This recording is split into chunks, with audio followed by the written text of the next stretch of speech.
Hi నమస్తే.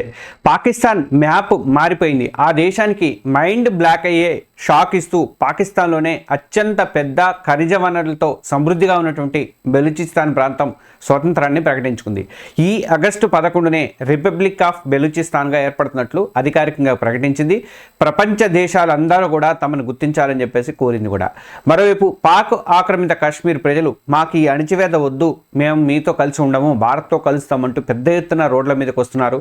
ఇది పాకిస్తాన్ చరిత్రలోనే అతిపెద్ద సంక్షోభాల్లో ఒకటిగా నిలిచింది. అసలు ఏం జరుగుతోంది? ఒకేసారి రెండు వైపుల నుంచి మొదలైనటువంటి ఈ అలజడి కారణాలేంటి, దీని పర్యవసనాలు ఎలా ఉండబోతున్నాయి, ఈ వీడియోలో వివరంగా చర్చించుకుందాం. Please subscribe news expose Telugu channel. ప్రతి ఒక్కరు కూడా దయచేసి సబ్స్క్రైబ్ చేసుకోండి, జర్నలిస్ట్ని ఆదరించండి. ఈ వీడియోకి ఒక లైక్ బటన్ కూడా ఇవ్వండి. మొదటి షాక్ ఏంటంటే బెలూచిస్తాన్ స్వాతంత్ర ప్రకటన అనేది పెద్ద షాక్ అనమాట. పాకిస్తాన్కి మొదటి అతిపెద్ద షాక్ ఇది బెలూచిస్తాన్ నుంచే తగిలిందనమాట. దశాబ్దాలుగా సాగుతున్నటువంటి స్వాతంత్ర పోరాటాన్ని తర్వాత దశకు తీసుకువెళ్తూ ప్రవాసంలో ఉన్నటువంటి బెలూచ్ జాతీయవాద నాయకులు ఆగస్టు 11వ తేదీన తమ స్వాతంత్ర దినోత్సవంగా ప్రకటించుకున్నారన్నమాట. రిపబ్లిక్ ఆఫ్ బెలూచిస్తాన్ పేరుతో ఒక స్వతంత్ర సార్వభౌమ దేశంగా తమను తాము ప్రకటించుకున్నారు. అంతేకాదు 11 భాషల్లోకి అనువదించినటువంటి ఒక లౌకిక ప్రజాస్వామ్య రాజ్యాంగాన్ని కూడా వాళ్ళు రిలీజ్ చేయడం అనేది ఇక్కడ సంచలనం సృష్టించిందనమాట. ప్రపంచవ్యాప్తంగా ఉన్నటువంటి బలూచ్ ప్రజలంతా కూడా తమ ఇళ్ల మీద బెలూచిస్తాన్ జెండా ఎగురవేయాలని చెప్పి ఉద్యమ నాయకుడైనటువంటి మీర్ యార్ బలోచ్ పిలుపు అయితే ఇచ్చారు. ఈ ప్రకటన వెనక బలమైనటువంటి చారిత్రక కారణం కూడా ఉందండి. ఆ డేట్ ఎంచుకోవడానికి ఒక చారిత్రకమైనటువంటి హిస్టారికల్ రీజన్ అనేది ఉంది. 1947లో బ్రిటిష్ పాలన ముగిశాక కలాత్ సంస్థానంగా ఉన్నటువంటి బలూచిస్తాన్ తన స్వతంత్రాన్ని ప్రకటించుకుంది. కానీ కొన్ని నెలలకే 1948లో పాకిస్తాన్ సైన్యం ఈ ప్రాంతాన్ని బలవంతంగా ఆక్రమించుకొని తమ దేశంలో విలీనం చేసుకుందని, తాము ఎప్పుడూ కూడా పాకిస్తాన్లో భాగం కాదు మేము అని చెప్పి బెలూచ్ జాతీయవాదులు అయితే అప్పటి నుంచి వాదిస్తూ వస్తున్నారన్నమాట.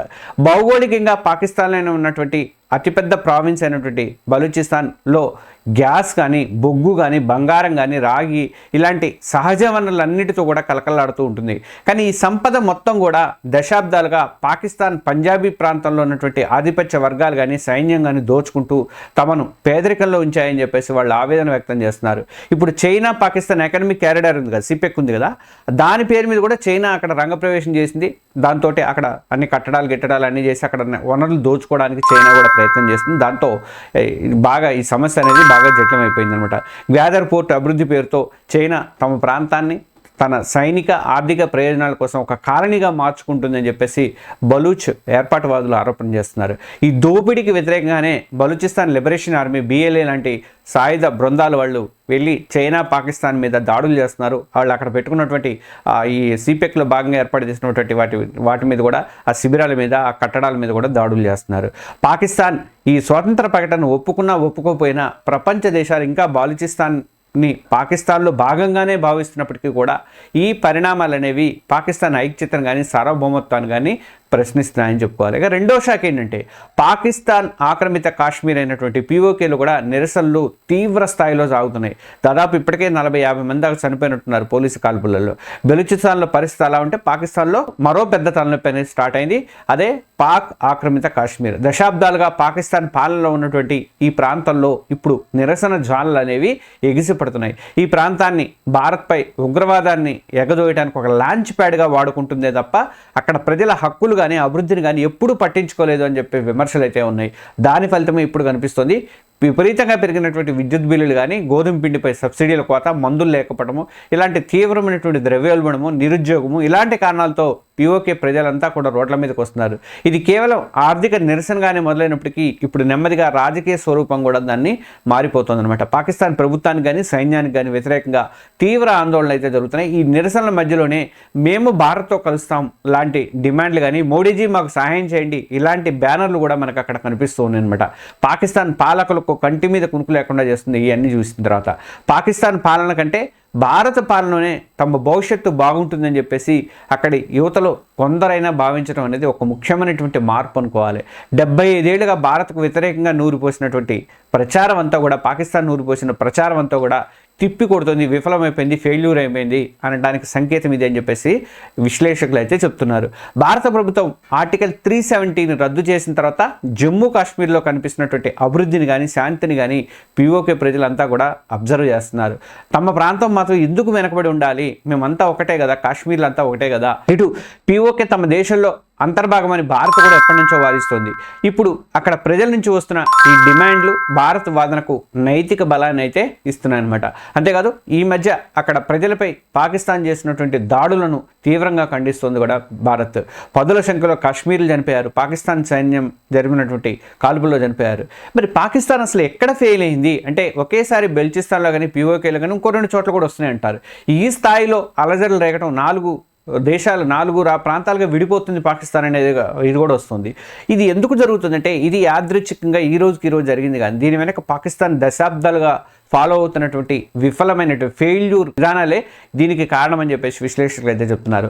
అందులో ఒకటి ఉగ్రవాదంపై ద్వంద్వ నీతి అనమాట. అంటే పాకిస్తాన్లో ఎట్లా ఉందంటే మంచి ఉగ్రవాదులు చెడ్డ ఉగ్రవాదులు అనే సిద్ధాంతాన్ని పాకిస్తాన్ ఫాలో అవుతుందని చెప్పి అంతర్జాతీయ విశ్లేషకులు అయితే చెప్తున్నారు. భారత్కు వ్యతిరేకంగా ఉగ్రవాద సంస్థలను పెంచి పోషించి అదే టైంలో తెహ్రీక్-ఏ-తాలిబాన్ పాకిస్తాన్ టీటీపీ ఉంది కదా, అలాంటి వాటి మీద మాత్రం పోరాడుతుంది. కానీ పాముకు పాలు పోసి పెంచితే అది ఎప్పటికైనా కాటువేయక మానదు అన్నట్లుగా ఈ టెర్రరిజమే ఈ ఉగ్రవాదమే ఇప్పుడు పాకిస్తాన్కి పెనుముప్పుగా మారిందన్నమాట. టీటీపీ కానీ ఐసిస్ ఖోరాసాన్ కానీ ఇలాంటి సంస్థలన్నీ కూడా పాకిస్తాన్ సైన్యం మీద ప్రజల మీద దాడులకు పాల్పడుతున్నాయన్నమాట. రెండోది ఆర్థిక దివాళా కోరుతనం పాకిస్తాన్ది. తప్పుడు ఆర్థిక విధానాలు, అవినీతి, భారీగా సైనిక వ్యయము పాకిస్తాన్ని ఆర్థికంగా దివాళా తీసే స్థితికి తెచ్చాయి. ప్రజలు నిత్యావసరాల కోసం కొట్టుకునేటువంటి దారుణమైన పరిస్థితులు అక్కడ ఉన్నాయి. గోధుమ పిండి దొరక్క మనం కొట్టుకున్న సందర్భాలు మనం చాలా వీడియోలు సోషల్ మీడియా వీడియోలో చూసాం. ఒకవైపు భారత్ ప్రపంచంలోనే వేగంగా అభివృద్ధి చెందుతున్న ఆర్థిక వ్యవస్థలో ఒకటిగా నిలుస్తుంది, 5th ప్లేస్లోకి వెళ్ళిపోతుంది, అక్కడి నుంచి ఇంకా ముందుకు వెళ్ళిపోతుంది. పాకిస్తాన్ మాత్రం అప్పుల కోసం ఐఎంఎఫ్ ముందు చేతులు చాచాల్సిన దుస్థితిలో ఉంది. ఈ ఆర్థిక సంక్షోభమే పీఓకే లాంటి ప్రాంతాల్లో ప్రజాందోళనలకు తక్షణ కారణంగా మారిందని చెప్పుకోవచ్చు. ఇక అంతర్గత అణచివేత పాకిస్తాన్ ఎప్పుడు కూడా ఒక జాతిగా లేదండి. పంజాబీ కానీ, సింధు కానీ, బెల్చిస్తాను, షట్టూను ఇలాంటి విభిన్న జాతుల సమూహం ఉంది. కానీ అధికారం, వనరులు అంతా ఎప్పుడు కూడా పంజాబీ ఆధిపత్య వర్గాల చేతుల్లోనే ఉన్నాయనేటువంటి బలమైన ఆరోపణలు ఉన్నాయి. బలూచ్ కానీ, సింధీ కానీ ఈ పష్తూన్ ప్రజల హక్కులను, వాళ్ళ సంస్కృతిని అణచివేయడం వల్లే ఇప్పుడు బలూచిస్తాన్ స్వాతంత్ర ప్రకటనకు, సింధు దేశ్ వంటి ఏర్పాటువాద ఉద్యమాలకు అవకాశం ఇచ్చిందని చెప్పేసి అని అంటారన్నమాట.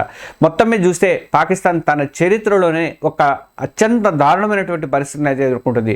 ఒకవైపు బలూచిస్తాన్ స్వాతంత్ర ప్రకటన చేసింది, మరి ఆగస్టు 11 ఏం జరుగుతుందనే చూడాలి. మరోవైపు పీఓకేలో పెరుగుతున్నటువంటి భారత అనుకూల చర్యలు కానీ, దేశాన్ని బట్టి పీడిస్తున్నటువంటి ఉగ్రవాదం కానీ, కుప్పకూలినటువంటి ఆర్థిక వ్యవస్థ కానీ ఇవన్నీ కలిసి పాకిస్తాన్ పునాదుల్ని కదిల్చి వేస్తున్నాయని చెప్పవచ్చు అనమాట. పాకిస్తాన్ విచ్ఛిన్నం కావచ్చు అని చెప్పేసి విశ్లేషకులు ఎప్పటి నుంచో హెచ్చరిస్తున్నటువంటి హెచ్చరికలకు ప్రస్తుతం జరుగుతున్నటువంటి పరిణామాలు అయితే బలం చేకూరుస్తున్నాయి. ఈ సంక్షోభాల నుంచి పాకిస్తాన్ బయటపడుతుందా లేదా దాని భౌగోళిక స్వరూపంలో మ్యాప్ మొత్తం మారిపోతుందా, మార్పులు తప్పవా అన్నది మాత్రం కొద్ది రోజుల్లోనే తేలనుంది. ఈ విశ్లేషణ మీద అభిప్రాయాలను కామెంట్స్లో పంచుకోండి. పాకిస్తాన్ భవిష్యత్తు గురించి మీరేమనుకుంటున్నారు? బెలూచిస్తాన్ స్వాతంత్రాన్ని మీరు కూడా గుర్తిస్తారా? ఈ వీడియో మీకు నచ్చితే లైక్ చేయండి, దయచేసి మీ ఫ్రెండ్స్తో షేర్ చేసుకోండి. ఇలాంటి మరిన్ని లోతైనటువంటి విశ్లేషణ కోసం మా న్యూస్ ఎక్స్పోజ్ తెలుగు ఛానల్ని ప్రతి ఒక్కరు కూడా సబ్స్క్రైబ్ చేసుకోండి. దయచేసి మర్చిపోవద్దు, సబ్స్క్రైబ్ చేసుకోండి. Thank you. జై హింద్.